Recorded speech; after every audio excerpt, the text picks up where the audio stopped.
Hi friends, welcome back to our channel. ఈరోజు కొన్ని useful tips చూద్దామండి. వీడియో ఎక్కడ స్కిప్ చేయకుండా చూడండి. వీడియో కనుక నచ్చినట్లయితే ప్లీజ్ అండి ఒక లైక్ చేయడం మాత్రం మర్చిపోకండి ఫ్రెండ్స్. ఫస్ట్ టిప్ అండి, మనము దోశలు వేసుకుంటూ ఉంటాం కదండి. దోశలు క్రిస్పీగా మంచి రంగుతో రావాలి అని అంటే చూడండి ఏం చేస్తారంటే, ఇలా దోశ పిండి రెడీ అయి ఉంటుంది కదండి. దీంట్లోకి ఒక గిన్నె తీసేసుకోండి. అందులోకి ఒక 3 స్పూన్లు గోధుమ పిండి వేసుకోండి. మీకు ఎంత క్వాంటిటీ కావాలో అంత వేసుకోండి ఫ్రెండ్స్. తర్వాత పంచదార అండి, చక్కెర చూడండి ఒక అర స్పూను చక్కెర వేసుకుంటున్నాను. ఇవి రెండు బాగా కలిసేలాగా బాగా కలుపుకోవాలండి. బాగా జారుడులాగా మన దోశ పిండి ఎలా ఉంటుందో అలా కలుపుకోవాలి. ఉండలేది లేకుండా కలుపుకోవాలండి. చూడండి ఇలా నేనైతే ఇలా కలిపేశాను. దీన్ని మనము దోశ పిండిలో వేసేసి బాగా కలుపుకోవాలండి. ఇలా వేయడం వల్ల దోశలు అనేవి చాలా క్రిస్పీగా వస్తాయండి. ఒక్కసారి ట్రై చేసి చూడండి. హోటల్లో అయితే ఇలాగే చేస్తారండి, చూస్తున్నారు కదా. తర్వాత కాస్త ఉప్పు అండి, ఎంత ఉప్పు కావాలో అంత చూసుకొని వేసి కలిపేసేయండి. దీన్ని అయితే మనం ఇప్పుడు దోశలు వేసేస్తామండి. ఎంత నీట్గా వస్తాయో మీరే చూడండి. అంతేకాదండి, ఇది ఏమైనా కాస్త పులుపు ఉన్నా కూడా పిండి పులుపు అనేది వెళ్ళిపోతుందండి గోధుమ పిండి వేయడం వల్ల. ఒకసారి ఇలా ట్రై చేసి చూడండి ఫ్రెండ్స్, చాలా బాగా వస్తాయి. ఎప్పుడైనా మనం మసాలా దోశ ఇలా వేస్తూ ఉంటాం కదా, అలాంటప్పుడు ఇలా చేసి చూడండి. నేనైతే మసాలా దోశలు వేస్తున్నాను ఇక్కడ. మంచి కలర్ వస్తాయి, అలాగే క్రిస్పీగా కూడా ఉంటాయండి దోశలు. చూడండి సేమ్ హోటల్లో ఎలా ఉంటుందో దోశ అలా ఉంటుందండి. చూస్తున్నారు కదా ఎంత బాగా వచ్చిందో. మీకు కనుక ఈ టిప్ యూజ్ అవుతుంది అనుకుంటే ప్లీజ్ అండి ఒక లైక్ చేయడం మాత్రం మర్చిపోకండి ఫ్రెండ్స్. చూడండి ఎంత బాగా వచ్చేసిందో.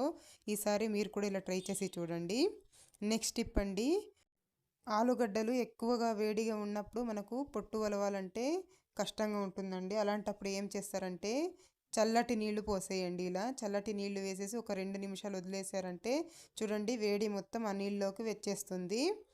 అయినా కూడా ఇంకా వేడి ఉంటుంది కదండి. అలాంటప్పుడు తొందరగా ఒలుచుకోవాలి అని అంటే మాత్రం ఇలా చూడండి ఫోర్క్ ఉంటుంది కదా ఒకటి ఇంట్లో, దాన్ని ఇలా గుచ్చేసి ఇలా ఒలిచామంటే తొందరగా ఒలిచేసుకోవచ్చండి. బిగినర్స్కి అయితే ఇది చాలా బాగా యూజ్ అవుతుందండి. ఇంకొక మెథడ్ కూడా చూపిస్తాను చూడండి. ఇలాంటి ఒక జాలి గంటె తీసేసుకోండి.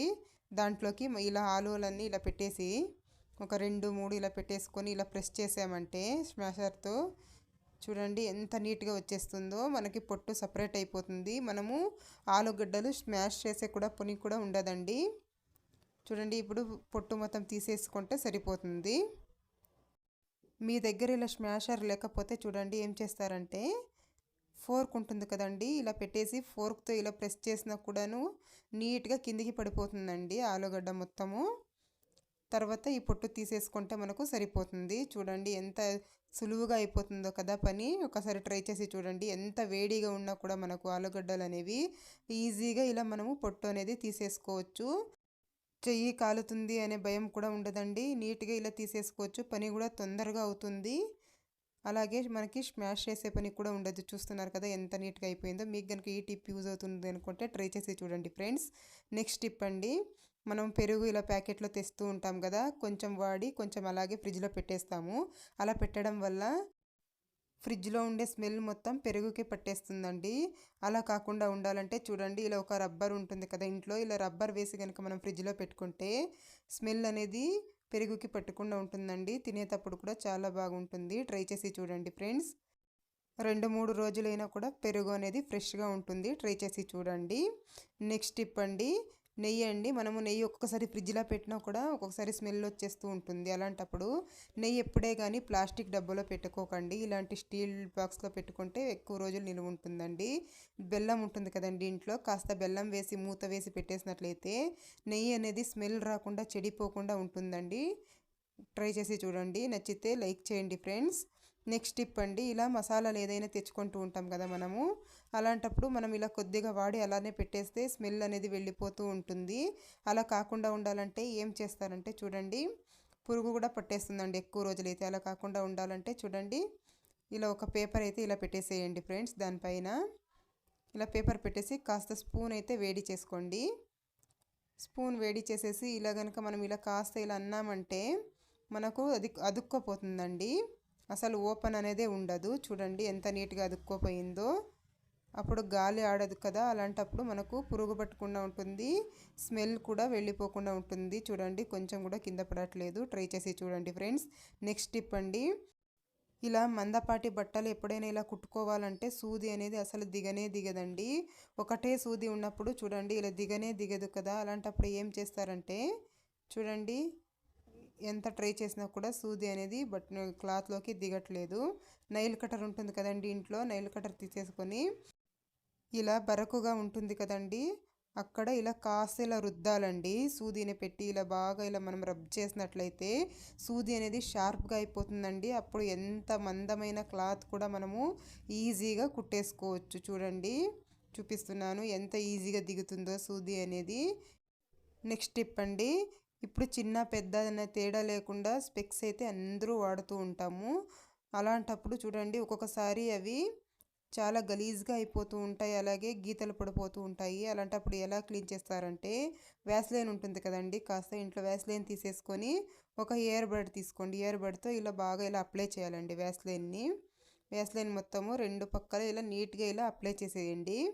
తర్వాత ఇలాంటి క్లాత్ ఇచ్చింటారు కదండి మనకు స్పెక్స్ తీసుకున్నప్పుడు, దాంతో ఇలా బాగా ఇలా తుడుచుకున్నట్లయితే స్పెక్స్ అనేవి నీట్గా క్లియర్గా ఉంటుందండి, నీట్గా కనిపిస్తుంది. ట్రై చేసి చూడండి, ఇది కూడా చాలా బాగా యూజ్ అవుతుందండి. మనకు అద్దం కూడా చూడడానికి నీట్గా ఉంటుంది, నీట్గా కనిపిస్తుందండి, గీతలు కూడా వెళ్ళిపోతాయి. ట్రై చేసి చూడండి ఫ్రెండ్స్. ఇలాంటి టేపులు యూజ్ చేస్తూ ఉంటాం కదండి మనం బట్టలు కుట్టే వాళ్ళకి, కానీ ఇలాంటి వాళ్ళు ఎక్కువగా యూజ్ చేస్తూ ఉంటారు టైలర్లు దీన్ని. అలాగే ఇంట్లో కూడా మనము స్టిచ్చింగ్ చేయడానికి పెట్టుకొని ఉంటాం కదా, ఇవి ఎక్కడంటే అక్కడే పడేసి ఇలా చిందరబందరగా అయిపోతూ ఉంటాయండి. అలా కాకుండా చూడండి ఇలా నీట్గా ఇలా వీడియోలో చూపించిన విధంగా ఇలా నీట్గా ఫోల్డ్ చేసేసుకోండి. నేను ఇక్కడ నీట్గా ఇలా ఫోల్డ్ చేసేసాను.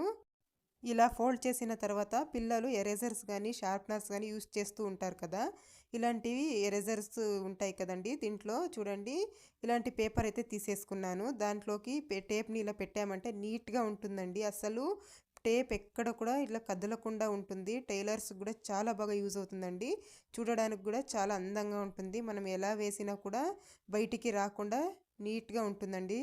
కావాలంటే ట్రై చేసి చూడండి. నచ్చితే ప్లీజ్ అండి ఒక లైక్ చేయడం మాత్రం మర్చిపోకండి ఫ్రెండ్స్. నెక్స్ట్ టిప్ అండి, స్టిక్కర్స్ వాడుతూ ఉంటాం కదా, కొందరికైతే స్టిక్కర్స్ పెట్టుకుంటే దురద వచ్చేస్తూ ఉంటుంది. అలాంటి వాళ్ళు ఏం చేస్తారంటే కాస్త వ్యాస్లైన్ ఉంటుంది కదండి ఇంట్లో, కాస్త వ్యాస్లైన్ అప్లై చేసేసి స్టిక్కర్ పెట్టుకున్నట్లయితే దురద కానీ అలాగే మంట కానీ ర్యాషెస్ కానీ ఏది రాదండి. ఎంతసేపు పెట్టుకున్నా కూడా ఏం కాదు. ట్రై చేసి చూడండి, ఎవరికైనా యూజ్ అవుతుంది అనుకుంటే ట్రై చేసి చూడండి ఫ్రెండ్స్. నచ్చితే ప్లీజ్ అండి ఒక లైక్ చేయడం మాత్రం మర్చిపోకండి. నెక్స్ట్ టిప్ అండి, ఇలా మనము ఏదైనా స్వీట్స్ కానీ ఏదైనా వండినప్పుడు కాస్త కొబ్బరి మిగిలిపోతే అలాగే పెట్టేస్తూ ఉంటాము. అలా పెట్టడం వల్ల అది తొందరగా ఎర్రగా అయిపోయి పాడైపోతుంది. అలా కాకుండా ఉండాలంటే ఇంట్లో చక్కెర డబ్బా ఉంటుంది కదండి, చక్కెర డబ్బాలో దీన్ని కాస్త ఇలా చక్కెర ముంచి పెట్టామంటే చూడండి ఎన్ని రోజులైనా ఎన్ని నెలలైనా కూడా కొబ్బరి అనేది అలాగే ఉంటుందండి ఫ్రెష్గా. ట్రై చేసి చూడండి, ఈ టిప్ చాలా బాగా ఉపయోగపడుతుందండి. మీకు కనుక ఈ టిప్ యూజ్ అవుతుందో అనుకుంటే ట్రై చేసి చూడండి ఫ్రెండ్స్.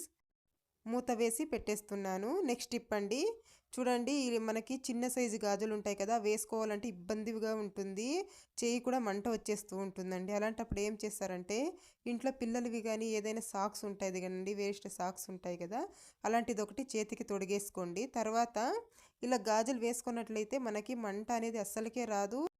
ఎంత చిన్న సైజు గాజులైనా కూడా ఈజీగా వేసేసుకోవచ్చు. ట్రై చేసి చూడండి, తీయడం కూడా చాలా ఈజీనండి. చూడండి ఇలా రివర్స్ చేసి మనం ఇలా తీసామంటే ఈజీగా వచ్చేస్తాయి గాజులు. చూడండి ఎంత ఈజీగా వచ్చేసాయో. కావాలంటే ట్రై చేసి చూడండి. మనం ఎప్పుడన్నా ట్రావెల్కి వెళ్ళాలన్నా కూడా ఇలా పెట్టేసుకొని వెళ్తే మనకు గాజులు అనేవి పగలకుండా ఉంటాయి. ఇది క్లాత్లో ఉంటుంది కదండి, అందుకని పగలకుండా ఉంటాయి. ట్రై చేసి చూడండి ఫ్రెండ్స్. నెక్స్ట్ టిప్ అండి, ఇలా గిన్నెలో ఏదైనా పెద్ద గిన్నెలో ఇలా స్పూన్ పెట్టినప్పుడు అస్తమానం ఇలా పడిపోతూ ఉంటుంది. అలా పడిపోకుండా ఉండాలి అని అంటే ఇంట్లో ఇలాంటి రబ్బర్స్ ఉంటాయి కదండి, ఏదైనా రబ్బర్ ఇలా వేసేయండి. ఇలా నీట్గా ఇలా వేసేసి కనుక మనం పెట్టామంటే ఎంత పెద్ద గిన్నెలో పెట్టినా కూడా స్పూన్ అనేది కిందకి పడిపోకుండా ఉంటుంది. ట్రై చేసి చూడండి. నచ్చితే ప్లీజ్ అండి ఒక లైక్ చేయడం మాత్రం మర్చిపోకండి ఫ్రెండ్స్. నెక్స్ట్ టిప్ అండి, మనము అల్లం పైన ఇలా పొట్టు తీస్తూ ఉంటాం కదండి, ఇది చాకుతో తీస్తే మనకు తొందరగా పని అవ్వదండి. అలాంటప్పుడు ఇంట్లో ఇలా పీలర్ ఉంటుంది కదండి, పీలర్తో చూడండి ఇలా తీసామంటే తొందరగా వచ్చేస్తుందండి. చూడండి, మనం ఎక్కువ కష్టపడే పని లేదండి. ఎన్ని కేజీల అల్లమైనా కూడా ఇలా ఈజీగా పొట్టు తీసేయచ్చు. ఇలా ఏదైనా ఇరుక్కొని ఉంటుంది కదండి కాస్త, అలాంటప్పుడు ఇలా బరుకుగా ఉంటుంది కదా, అలాంటి చోటు ఇలా తీసామంటే నీట్గా తీసేయచ్చు. ఎప్పుడైనా చిన్న కడాయిలో మనము అప్పడాలు వేసుకోవాలి, కొద్దిగానే నూనె ఉంది అన్నప్పుడు చూడండి ఇలా అప్పడం ఇలా ఫోల్డ్ చేసి ఇలా కట్ చేసేసుకోండి. చూస్తున్నారు కదా, ఇలా 4 ముక్కలుగా చేశాను. మనం ఇలా వేసుకున్నామంటే అప్పడాలు చూడడానికి కూడా చాలా అందంగా ఉంటాయి, అలాగే మనకు ప్లేట్లో కూడా పెట్టుకోవడానికి బాగుంటుందండి. చూస్తున్నారు కదా, ఎన్ని అప్పడాలైనా కూడా మనము ఈజీగా వేసేసుకోవచ్చు కొంచెం నూనెలోనే. నూనె కూడా ఎక్కువ అవసరం లేదు, కడాయి కూడా పెద్దది అవసరం లేదండి. ఇలా కొంచెం చూస్తున్నారు కదా ఎంత నీట్గా ఉన్నాయో. మీకు కనుక యూజ్ అవుతుంది అనుకుంటే ట్రై చేసి చూడండి ఫ్రెండ్స్.